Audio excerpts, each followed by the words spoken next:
So, I'm a guy with a regular 9 to 5 job in marketing, and I've always had a passion for travel. I'm not a business tycoon or anything, just a dreamer with a love for adventure. So there I was, at the gate, all set to embark on my well-deserved vacation, when all hell broke loose. I was excitedly waiting to catch my flight to a tropical paradise for a much-needed vacation. But little did I know that my patience was about to be tested by none other than an entitled whale who took tardiness to a whole new level. As the departure time was approaching, a commotion caught my attention. A person dressed in a fancy suit, dragging an oversized suitcase behind him, was sprinting towards the gate, looking like he was on a mission to save the world. This person, whom I'll call Mr. Ego, was none other than the entitled passenger we'd all soon come to know and not love. Without breaking a sweat, Mr. Ego reached the gate just as the last few passengers were boarding. But guess what? The plane had already departed. Classic scenario, right? We've all heard those last call for passengers misannouncements. You snooze, you lose. However, Mr. Ego had other ideas. Instead of accepting the consequences of their tardiness, he decided to put on a show, a dramatic performance that would put an Oscar-winning actor to shame. He yells, "Stop! Wait! Hold the plane!" The gate agent tells him, "I'm sorry sir, but the flight has already departed. We made several announcements, and the boarding process was completed on time." Mr. Ego, now in full tantrum mode, "This is unacceptable. I'm an important businessman, and I can't afford to miss this flight. You need to bring it back right now." "Sir, I understand your frustration, but once a flight has taken off, we can't really recall it. It's for safety reasons and international regulations. There are other flights you can take later today." "This is outrageous. I demand to speak to your supervisor." The gate agent remained composed, and I couldn't help but admire their professionalism. But Mr. Ego wasn't going down without a fight. He continued his tirade, shouting and demanding that the flight be summoned back as if they were summoning a genie from a freaking lamp. Meanwhile, the rest of us passengers were watching this scene unfold, and it felt like a live episode of some reality TV show. We exchanged amused glances, trying not to burst into laughter at the absurdity of it all. Fellow passenger number 1 whispers to me, "Seriously? Who does this guy think he is? Captain Marvel?" Fellow passenger number 2 grinning, "I guess in his mind he's the CEO of the airline Avengers." As Mr. Ego's antics continued, more passengers started chiming in, pointing out the obvious, that it's impossible to recall a flight once it's in the air. Mr. Ego wasn't interested in reason though, and continued to insist that the world should bend to their will. Mr. Ego, in a desperate attempt, says, "I have a medical condition that requires me to fly on time. You should give me special privileges." The GA firmly tells him, "I apologize if you have a medical condition, but we can't make exceptions for individual cases.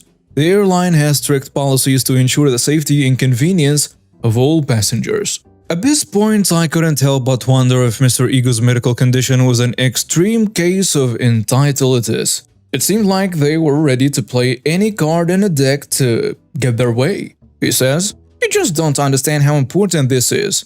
I'll miss a crucial business meeting." The GA tells him, "I sympathize with your situation, but we have other flights available later today that might suit your schedule." As the dialogue continued, I noticed that the crowd's patience was wearing thin.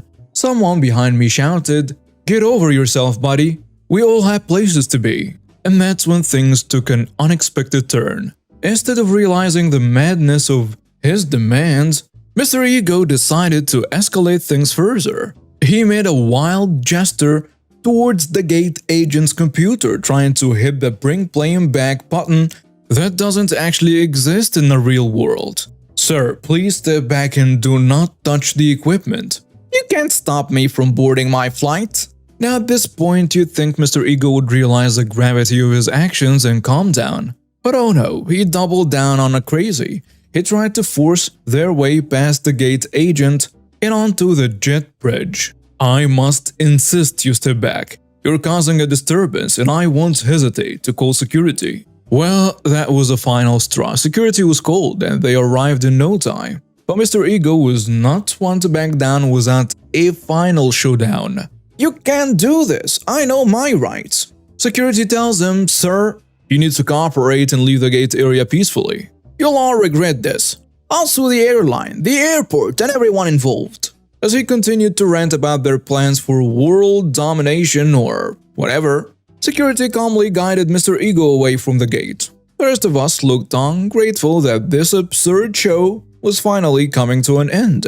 In the end, he got a one-way ticket to a different kind of destination, Handcuffsville. As for me, I boarded my flight a little later than expected, but with a smile on my face, knowing that life is full of unexpected adventures, both on the ground and in the air. Bon voyage, my friends. Oh man, that story had me rolling. Can you believe the audacity of Mr. Ego? I mean, seriously, who does he think he is? Captain Marvel or the CEO of the airline Avengers? Well, let's be real, we've all encountered some entitled folks in our lives, right? This guy took tardiness to a whole new level. I couldn't help but admire the gate agent's composure through the whole crazy ordeal. Kudos to them. And did you catch that epic moment when he tried to hit the imaginary bring plane back button on the gate agent's computer? Classic move. If only things worked that way in real life, we'd never be late for anything. But hey, let's give credit to the other passengers too for not holding back with their hilarious comments. "Get over yourself, buddy. We all have places to be," you would tell him. What's important is that in the end, Mr. Ego learned a valuable lesson about humility and landed himself in Handcuffsville, the destination we all hope to avoid. Guys, don't forget to hit that like button, leave your witty comments, and definitely subscribe for more crazy stories like this one. And now let's dive into our next story from today's episode. First things first, let me introduce myself. I live in a quiet suburban neighborhood. I love my little slice of heaven, and I take great pride in keeping my lawn green and properly mowed. But as with any tale worth telling, there is always that one person who adds a little spice to your life. And in my case, it's my lovely neighbor, Karen. Karen is your quintessential Karen, a middle-aged woman with a penchant for unreasonable demands, and a dog, Fluffy, who believes my front yard is his personal party. Now, don't get me wrong, I love dogs as much as the next person, but this was getting out of hand.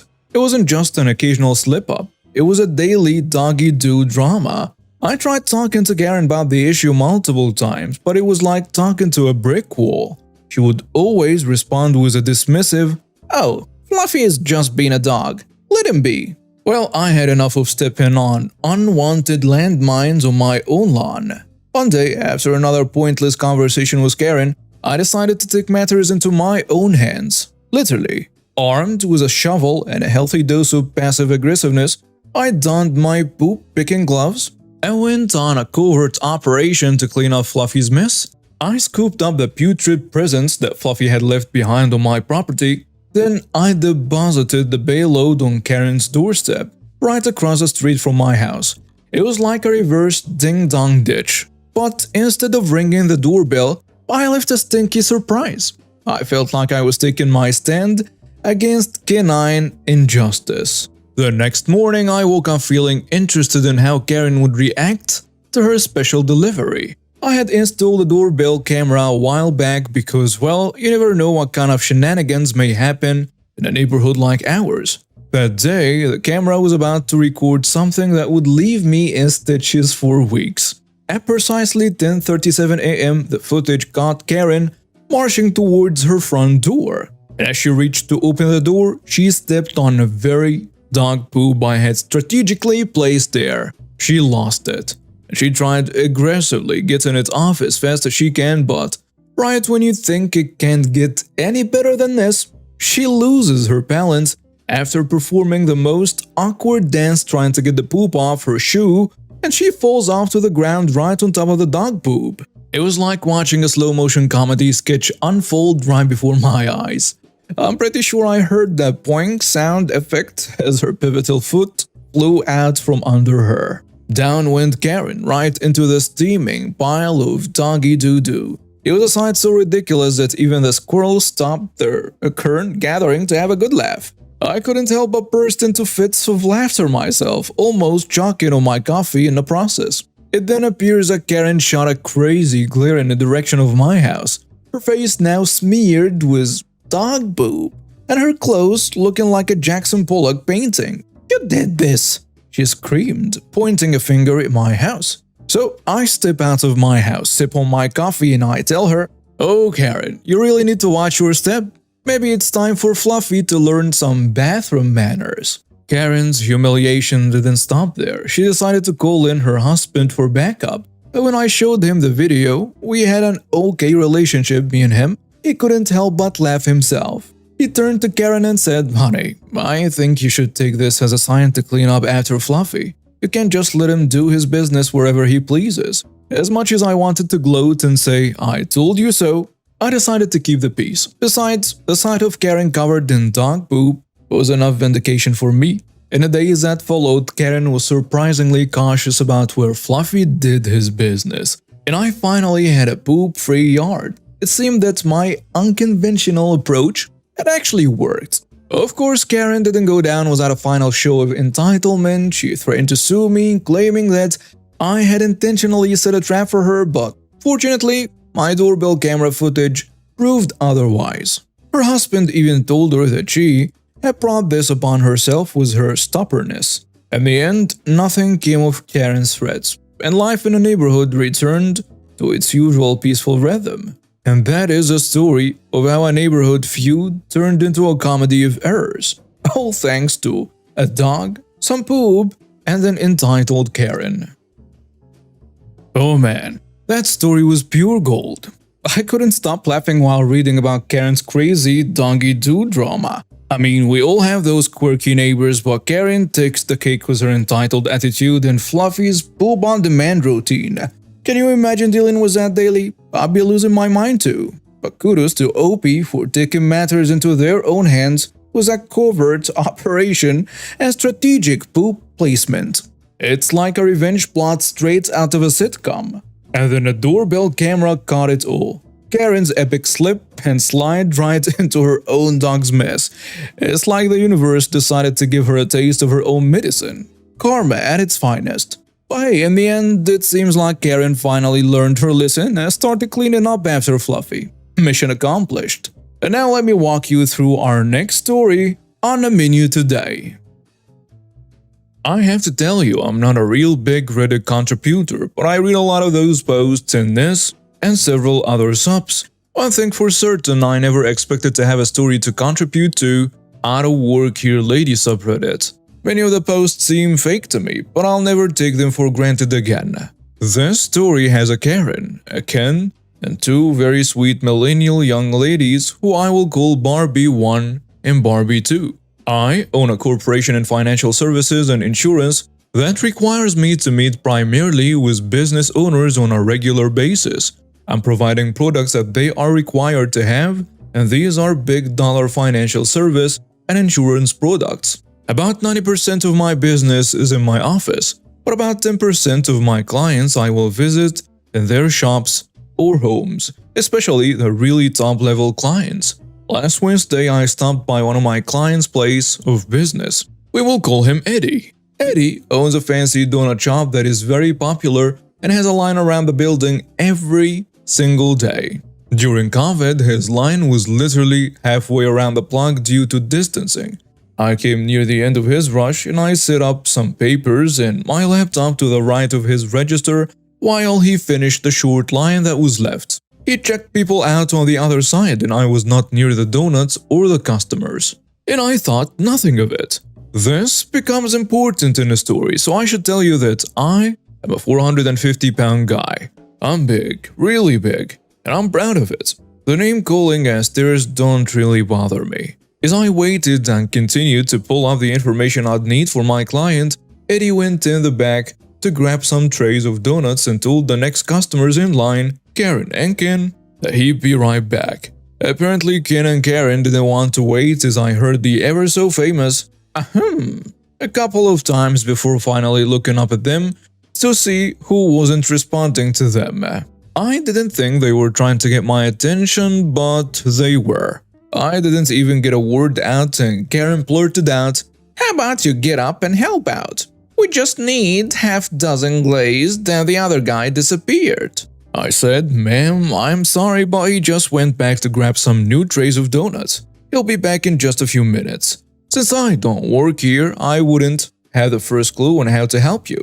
I am sorry." Karen literally chuckles out loud, rolls her eyes, shakes her head, and looks at Ken in a "he's lying and just being lazy." Then Ken immediately turns his head to me and says, "Look, buddy, we just need 6 donuts. It'll take you just 30 seconds and put them in a box and ring us up, and you can go back to lounging on your stool." I responded in kind, "Well, buddy, I don't work here, and I have no idea how to work the register and help you. Plus, you know, I don't work here and all." Karen, now standing behind Ken on her tippy toes, like she wants him to go all MMA on me.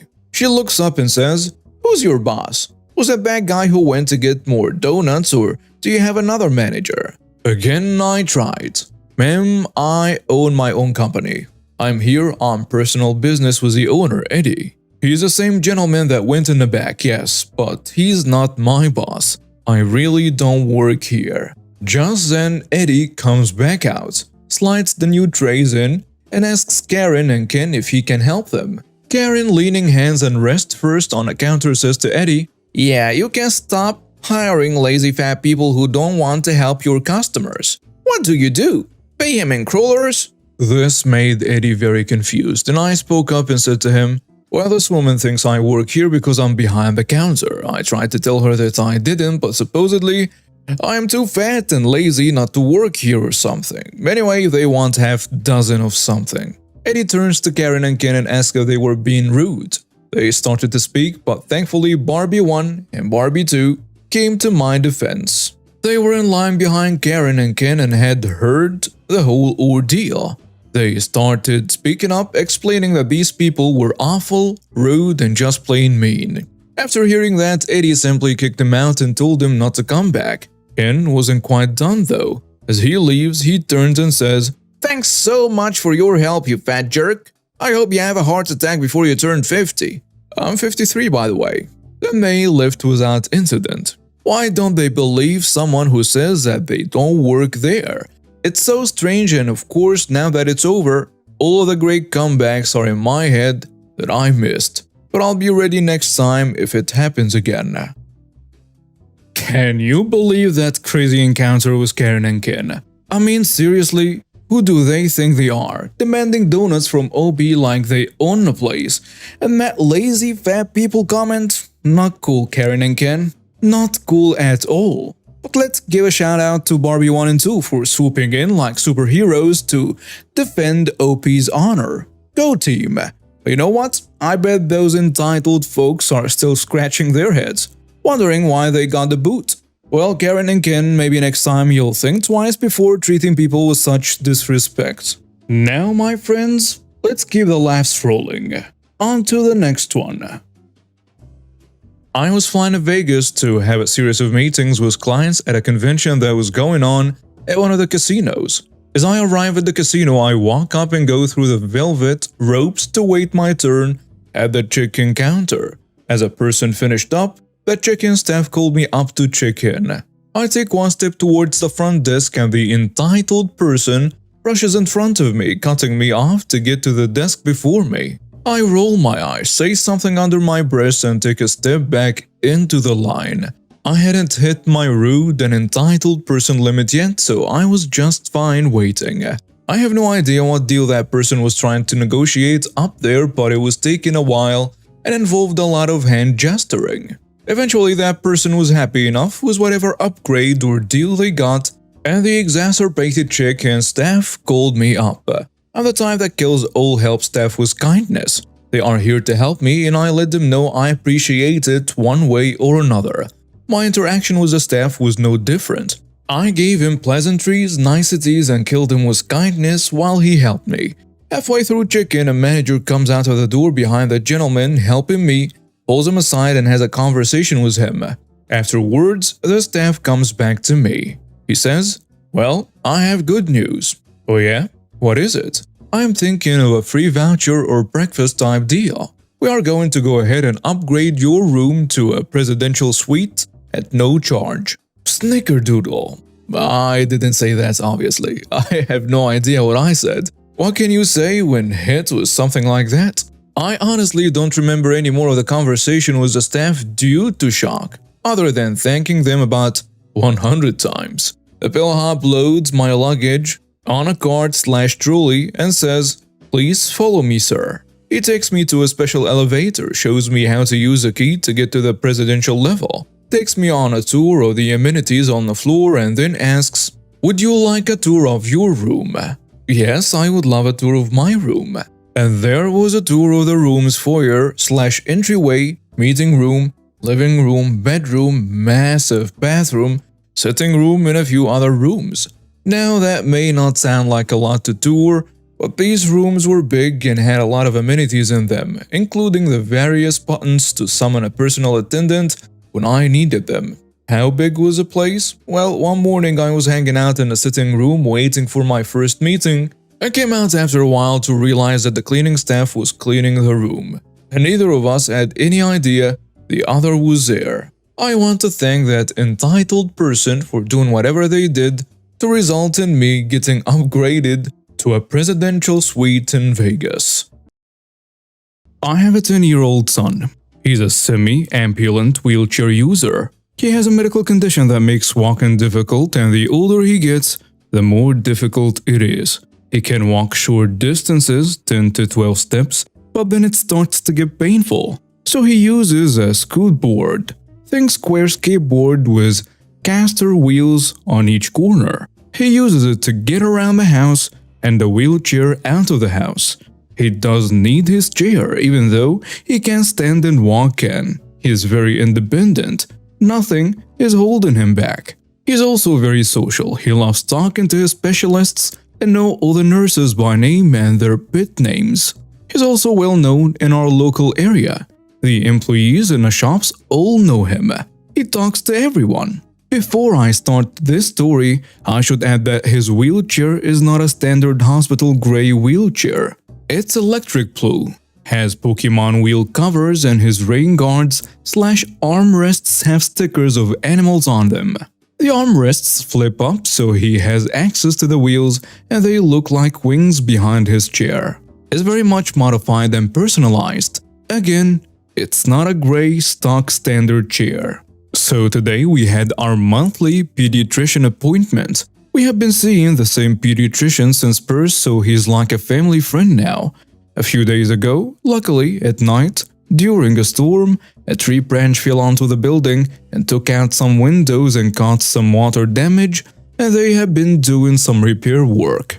So his pediatrician's normal office was unusable and they had converted another space to use. But this meant going up 5 steps. Our pediatrician is a late 30s, early 40s chilled out surfer dude with long hair. He came out to the waiting room and told my son about the room change and that he had to tackle some stairs today, or he could have a piggyback ride. Of course, my son chose a biggie bag, was a giggle. After checking with me that it was okay, he scooped him up and off they went. So I parked his wheelchair out of the way against the wall in the waiting room, and I followed them in. After his appointment, my son was piggybacked out to the waiting room, and our pediatrician popped him on a chair and left to speak with a receptionist. I looked around and his wheelchair was gone. I walked around the corner of the waiting room and there was a child about 8-ish wheeling himself around in it. I know wheelchairs are a fascination to kids and I really didn't mind that he was having a wheel around in it. I find it helps with education and acceptance of kids with disabilities and how much harder life is sometimes, even if wheelchairs are fun. I walked over to him and asked him if he had fun wheeling himself around. The child said he had, and I told him it was my son's wheelchair and I needed it back now, so I could take my son home, you know? He jumped straight out of the wheelchair, smiled at me, and I said thanks, and wheeled it towards my son. All was good until the screech happened. "What are you doing? That is my son's wheelchair. He was riding in that." Actually, it's my son's. She cut me off. No, it isn't. My son saw it first. At this point, my son stood up and walked a few steps towards me. He was getting concerned. I say, "This doesn't belong to the practice. I purchased it for my son. It's his." No, you didn't. He doesn't even need a wheelchair. He can walk. And she turns the wheelchair towards her, but I hold on to the handles firmly. I told my son to go and sit back down as I saw this wasn't going to be a quick enough fix for him to keep standing. I tell her, "Please stop yelling at me. This is my son's wheelchair. I have hundreds of photos of him in it on my phone. See? I opened the Photos app on my phone and showed her photos of him in the chair, and it was a flywheel attached." That is a different chair. This doesn't have that thing on the front of it. She pulled the chair towards her. That thing is his bicycle hand crank attachment that allows him to go fast on the bike track like the other kids. It attaches here using these attachments. I point to the attachments. If you look at the chair in this picture, it has the Pokemon wheel covers just like this one. See? This is his chair. I pull the chair back towards me. No, it isn't. Why can't you wait your turn? Give it back. At this point, the pediatrician comes back from speaking with the receptionist and the entitled mother tries to involve him in the discussion. He ignores her and silently takes the wheelchair from me, walks it around the entitled mother, scoops up my son and settles him in his chair. He turns to the entitled mother and says, "That is OP's son's chair. It belongs to him, not to the practice. You can't have it. And we don't accept stealing, and the welfare of our existing patients is our focus. Your actions today are contrary to acceptable behavior in this practice. We have decided to not accept your family to the practice. Please leave." The entitled mother screamed, shouted at me about how I had cost her an appointment with my lies and how it wasn't fair. Our pediatrician just put both arms out to his sides. Think big stretching arms forming a T-shape with his body, and stood between her and us and repeated for her to leave. There will be no further discussion and she wouldn't be seen today or any other day. She huffed, grabbed her very embarrassed-looking child's hand and left. Our pediatrician was very apologetic, but honestly, he couldn't have done a better job in dealing with this entitled mother. He reached over the counter, grabbed a lollipop and gave it to my son and told me there will be no out-of-pocket payment for us today and to just make an appointment for next month. He's an awesome pediatrician and a human being. As the title says, we encountered not one, but two entitled mothers today. We drove the hour and a bit home to our small-ish town and stopped at the supermarket to grab some groceries. My son likes to zoom around the supermarket, getting items and bringing them back to me, before zooming off again for the next thing on a list. He knows all the staff and they all talk to him, direct him to where he needs to find his item, and they talk about their pets with him because he's a huge animal lover. It's a social outing for him. So I usually start at the front of the store and make my way through the aisles, while my zoomer goes and gets random stuff. We were doing our usual thing and he didn't come back. I didn't think much of it because the staff will often steal him away to the bakery for broken biscuits or an extra donut they can't fit into a package. As I rounded the corner of the next aisle, I saw my son at the other end of the aisle, standing while holding onto a shelf, and another child sitting in his wheelchair. From the way he's standing, I can tell my son is in pain. And he's talking to the child and the entitled mother is talking to my son as well. I can see she's getting animated, but from the other end of the aisle. I can't hear what they are saying. I hurried up the aisle and took hold of my son from the shelf. He's crying and he tells me that the kid won't get out of his chair and the entitled mother won't make him move. So I say to the child, "Honey, can you hop out of my son's chair? He's in a lot of pain and needs to get back into it." My son has started to shake and I know he's in quite a bit of pain and his legs will soon just give out from under him. So I lowered him to the floor. No, he won't. He's having a turn. Your bratty kid wouldn't even let him go up and down the aisle more than once before asking for it back. My son has a sore ankle, and I'm going to tell the manager we need it more than you. What? This isn't a hire chair. It's my son's chair. Don't be ridiculous. I see that chair all the time being used by kids. You may see the chair in here a lot because my son and I come here a lot for our groceries, but it's his chair. No, it isn't.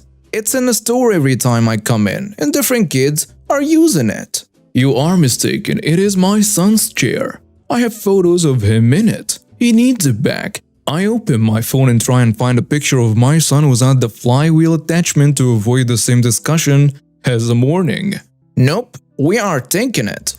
And off she goes, wheeling her son away. My son lets out a full-on wail that is a combination of pain and distress that his wheels are leaving. I run the few steps after her and grab out the chair and firmly say no. You aren't taking my son's chair. The wail and my shouting has employees popping out from aisles, and the manager comes quickly from the service desk area.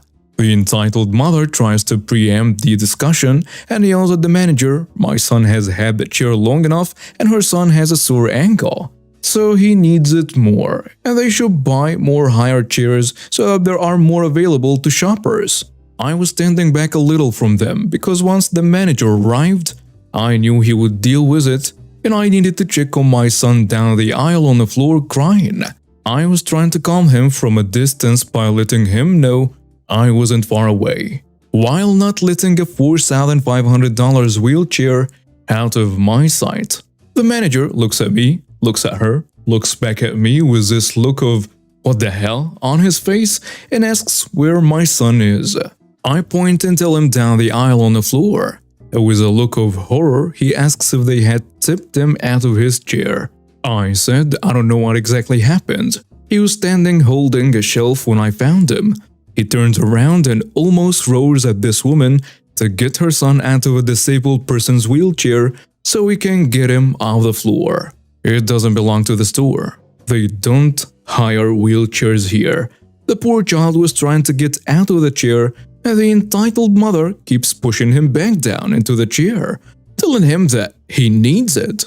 The child is nearly in tears and getting very upset. Meanwhile, 2 staff members have found my son and are now sitting on the floor with him, holding his hand and drying his tears. The manager is losing his mind while he's trying to be professional, but I can see he's in disbelief at this woman's stupidity. Then the troops arrive. In the background, I see an employee with 2 police officers in tow. It looked like they were on a break and were grabbing things to eat. The entitled mother turned and was all relieved that the police were there to sort out this manager and started on with her wailing story. The policewoman shushed the entitled mother and spoke with the manager, who explained that my son and I were regular customers. He knew us and this was my son's wheelchair. But the entitled mother insisted it was a hired chair. My son was currently sitting on the floor in the next aisle, and the entitled mother wouldn't let her son get out of his chair and insisted he used it. The male officer walked forward and looked down the aisle at my son and nodded at his partner. The female officer very firmly told the entitled mother to get her child out of my son's chair immediately, or she would arrest her for theft. Her child tried again to get out of the chair and she pushed him back in again. The officer pulled the wheelchair back and asked the child to hop out, and he immediately did. And the entitled mother wailed. The officer then turned the wheelchair around to the male officer, who walked down the aisle with it. I don't know exactly what happened next, as I was getting my son back into his chair and calming him down. The assistant manager took us back to the manager's office, so we had a quiet space. She got my son some water so he could have pain medication, and in about 20 minutes he was fine. He told us that he had stood up and walked 2 steps forward to get something off a higher shelf, and the other child had jumped into his wheelchair and asked if he could ride it up the aisle and back. My son said sure, thinking that this kid would just go up and back and he could get back in. But the entitled mother wouldn't let that happen. He started to cry again and I told him he was very kind to the little boy and to not let an entitled mother ruin his day.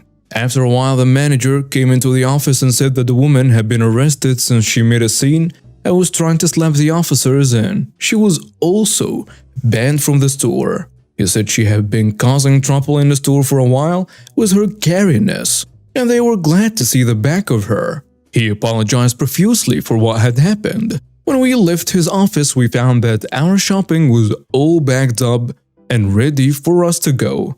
They had taken my shopping list from the trolley, finished my shopping, checked it out at no charge, and bagged it all up ready for us. When we got home, there were a few extra treats in the bags for my son.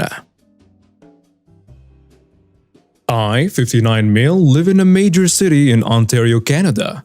I live in a small subdivision and have 5 neighbors total on my street. For the past few years during the winter when we're getting a lot of snow or a bad storm, as I'm leaving for my overnight shift at around 8 to 9 p.m., I'll put my wife's windshield wipers up on her car and do a quick walk around to my other 5 neighbors and put their windshield wipers up on their cars. Obviously not if they are outside or something, but if it looks like they are in for the night. Many of them forget to do this, as many of them have children, and it typically slips their mind, and their wipers will be frozen to their car in the morning. It's just something nice I like to do to look out for my neighbors. They are always grateful of this, and they thank me for it. Many of them started doing it too, and there will be nights where I'll forget to put mine and my wife's up, and in the morning, one of the neighbors has done it for us. Anyway, recently one of our neighbors moved in, a new family moved in as of last week. It's a young couple and their 2 young children. The other night I was leaving for my overnight shift at around 9 p.m. It was snowing really heavily and we were supposed to be getting almost 30 centimeters of snow. And it was freezing out. So I pull my wife's wiper up and do my usual quick walk around to the other neighbors. I was hesitant when I reached my new neighbor's house, as I've only introduced myself once, but did it anyway. As I was putting the second wiper up on their pickup truck, the husband came charging out of his front door yelling, "Hey, what the heck are you doing to my truck?" I tried to explain to him I was just putting his wipers up to help him. He continued to scream at me to "Get the hell off my property and don't touch my stuff again." The wife then came out and started yelling at me too. I apologized and started walking away. Some of my other neighbors heard the commotion and came outside to see what was happening. They tried explaining to him too that it's just something we do, but both of them weren't having it. Fast forward to this morning, I'm arriving home from the overnight shift, and as I'm walking in, I see the wife of this couple struggling outside to break the ice off the windshield wipers of the truck.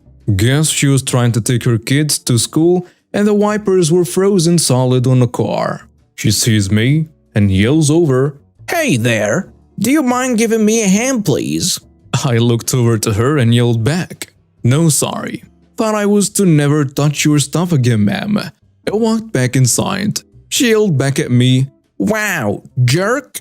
Told my wife about this and she thinks I should have helped her because she was just trying to get her kids to school. I disagree, as I was just following what they told me.